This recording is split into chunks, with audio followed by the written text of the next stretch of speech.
this is our last panel now, and we are going to listen to dear Melissa from ATÖLYE as the moderator, and we are going to have Atılım from Neol and Sinem from Aposto. Welcome, Melissa. We have a slight delay, but we have 20 minutes still. Okay, super. I'm starting my countdown. Hi to everyone. We will talk about motivating the communities in the moments of crisis, in the face of crisis. In the last session, let me introduce myself. I'm Melissa. I'm a communication expert at ATÖLYE, and today I have Atılım Şahin, co-founder and head of community systems from Neol, and the CEO of Aposto Sinem Uğurdağ. I will be giving the floor to them very soon, but let me introduce our topic again. As Bengi stated, on 25th and 26th we had a workshop about common living spaces following the earthquake, and we had over 100 experts from different industries, and we saw the implementation of seven projects since then, and we have been trying to contribute to 20 projects, and there are those projects who still need outside support. Let me move on to our session. If you have any questions, I will try to communicate them to Sinem and Atılım during our session. Hi again. Can you kindly introduce yourself? Let's start with you, Sinem, and move on to Atılım. Sure. Hi, Melissa, Atılım, and all the people in the session. I'm the CEO of Aposto as Sinem, and here we talk about technological entrepreneurship and actually beneficial initiatives of Aposto. I have been involved in many such initiatives. Let me make this brief introduction. Okay, let me have my introduction as well. Hi everyone, I'm Atılım Şahin. It's very exciting to meet under this theme today, and I would like to thank all the people who made this event happen. And when it comes to the technology side of designs and creations, I act as a community developer and facilitator in terms of establishing communication between stakeholders, and here we try to resolve complicated system problems with certain leaders under our platform Neol, and here I'm in charge of all the community processes. That will be my brief intro. Thank you very much. Then let's start with my questions. At the outset, I would like to ask you the main motivation for holding such a workshop, and I will again ask how we managed to bring this many stakeholders together in a very brief amount of time. Atılım, that will be for you first, then Sinem may add. Okay, thank you, Melissa. I can think of a few motivations that sort of enabled us to hold this workshop.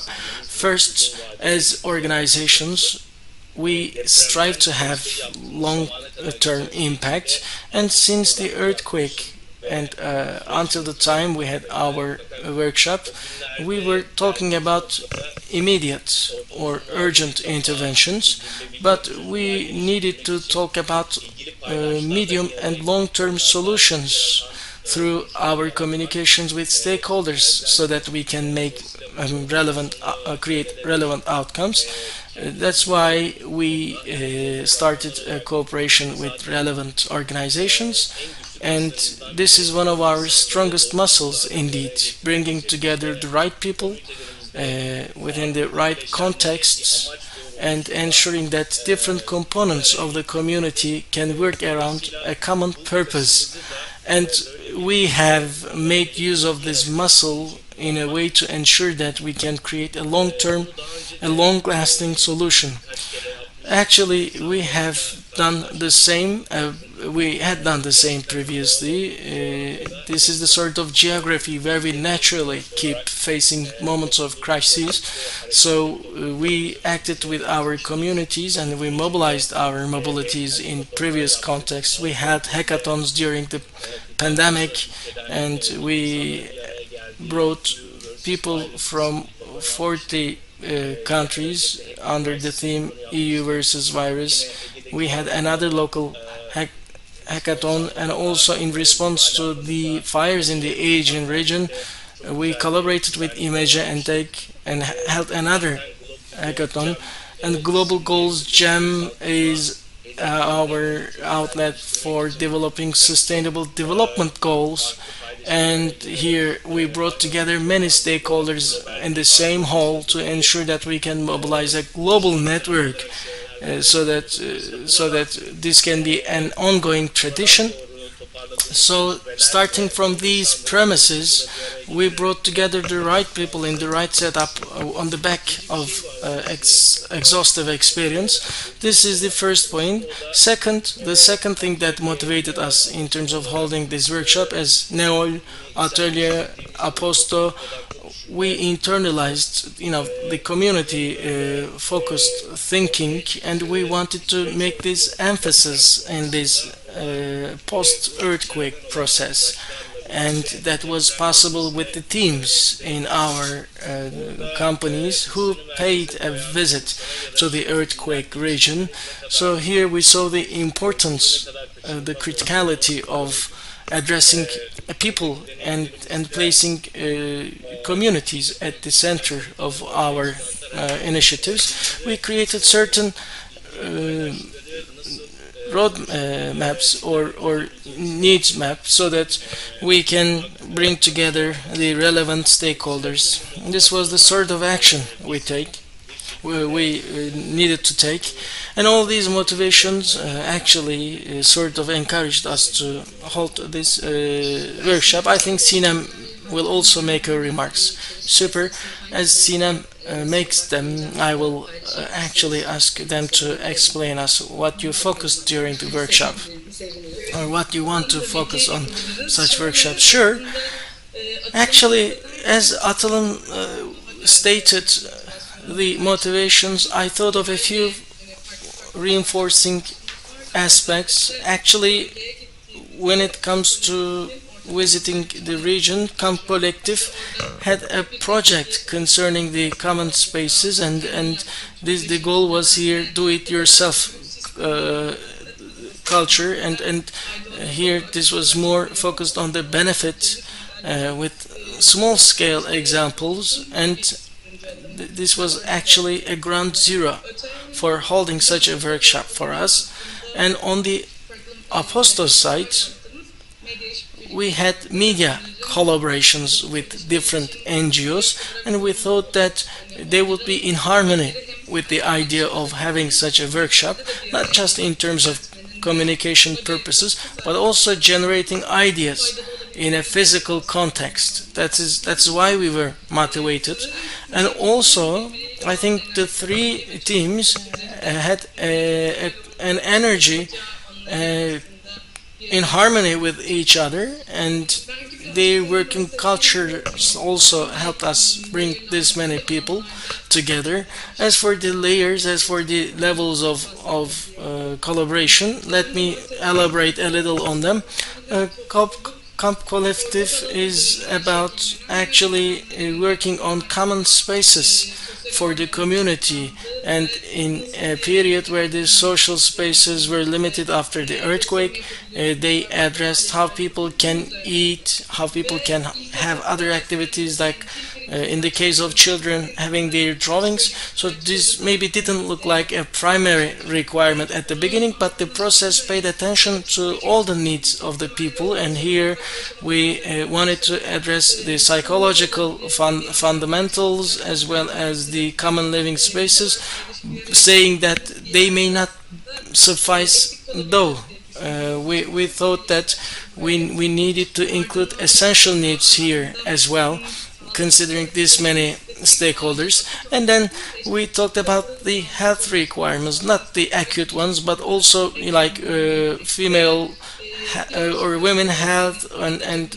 the infectious diseases and other diseases. So this was about a human-centered approach, as well as adding the ecological aspects, as we also see a natural calamity, if I may. So when we had this cluster of topics addressing different aspects of life in the workshop, we came to understand that, as Atılım stated, the roadmaps showed us that the 5 main categories did not meet the exact needs, that different projects required different specialties, so we wanted to expand it all the way to 9 areas, like basic needs, social needs, common spaces, healthcare, governance, communication, digital transformation, local development, and I think also regional government, as well as the ecology and ecosystem interactions.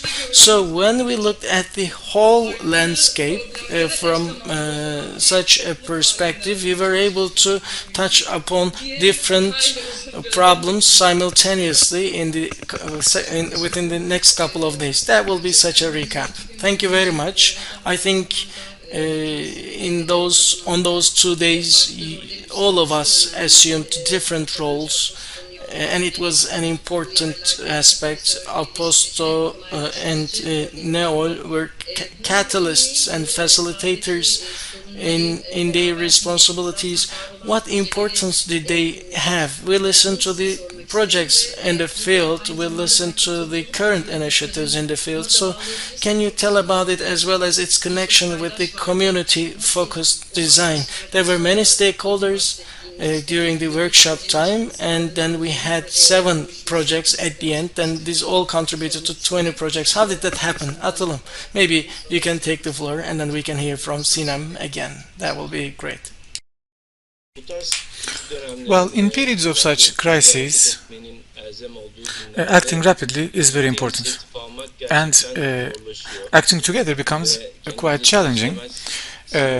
Inevitably, you find yourself in isolated areas, running around by yourself. But as human beings, we really have important challenges when it comes to collaborating, and I think this is aggravated under such crisis circumstances.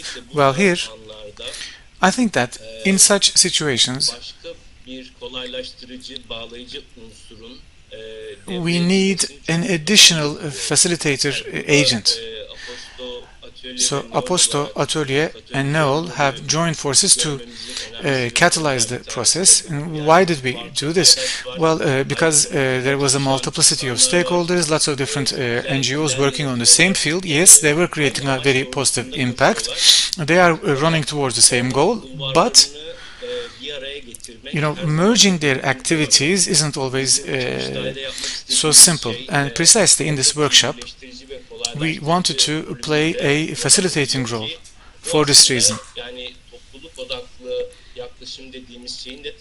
And this lays the groundwork for what we call community-based approaches, because in communities, in a very natural manner, you might have more organic communities, but then you also might have communities which are created through intentional, deliberative interventions. Especially in periods of crises, we can't really expect people to get together in a natural fashion, so that deliberative, intentional intervention becomes very important. You really need to place the right people in the right places as contact points, and you have to facilitate the entire process on a more in a more natural manner. So the presence of such catalysts makes that community more resilient and more flexible. Why? Because otherwise, everyone, in the absence of such a common ground, is totally isolated. They act only according to their pre-made plans, but bringing these actors together creates a whole different energy. So in this workshop, we observed that there were lots of different NGOs and individuals who, were focusing on the same field, but hadn't had the chance to get together. But once they got together, they really came up with very different solutions. And I think our initiative was fruitful precisely because we could create such a common ground. So because of this facilitating role, I think we made an important contribution. So irrespective of the entirety of the process, kolaylaştıran 3 isim vardı ki onları da I think there were three names who really played a very crucial role, Emre, Aslı, and Atalay. So three colleagues really facilitated the entire process. So they really acted as a very efficient contact points, bringing together different actors. I think the role of facilitation süreçlerinde buna çoğu zaman is crucial for communities. We speak about community managers, community gardeners, or community, architects, etc. bu karakter I think veya these characters da önemli. or these points are crucial. Buradan devam edeyim mi Melisa? Should I elaborate on this, Melissa? Şöyle biraz Sinem de bir şey eklemek Well, isterse. I would like to invite Sinem to come in on that, and then actually our 15 minutes is over, so I would also like to get some questions from the audience. So let's hear from Sinem and then go into a Q&A session.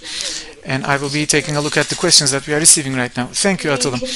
Well, very rapidly, I will try to answer your question. Well, actually, so community-focused action had a direct impact on the design of the entire activity.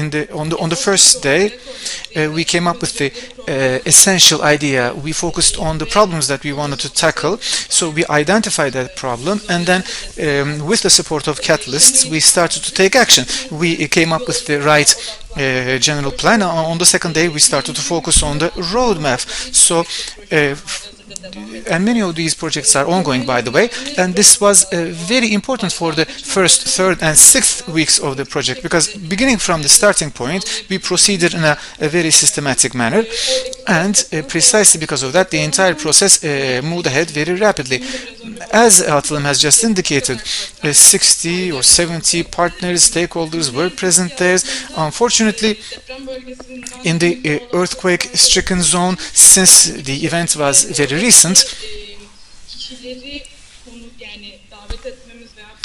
it wasn't very possible for us to invite in the locals or lend an ear to those locals. Yes, that was maybe a deficiency. Maybe, by the way, we'll be organizing a second gathering in July or August. So this will be a second edition of the workshop. And I think in that workshop we can focus on that challenge and try to, improve our design. Because if we can become more inclusive, now that 5 months have passed after the earthquake, I think we can really make this this program evolve towards a much more efficient direction.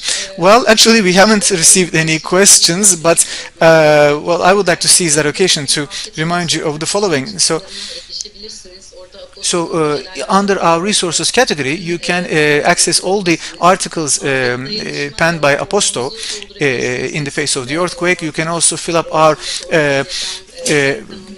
disaster consultancy forum. You can, by the way, join our Slack channel to be informed about the different projects in which you can participate. As was indicated by Sinem and Atılım, we are also coming up with a Solidarity Network roadmap, which is also included under our resources. So I kindly invite all our listeners to examine those documents, become a part of the initiative, and really enjoy, design led by communities. And I think I can wrap up here because we are out of time.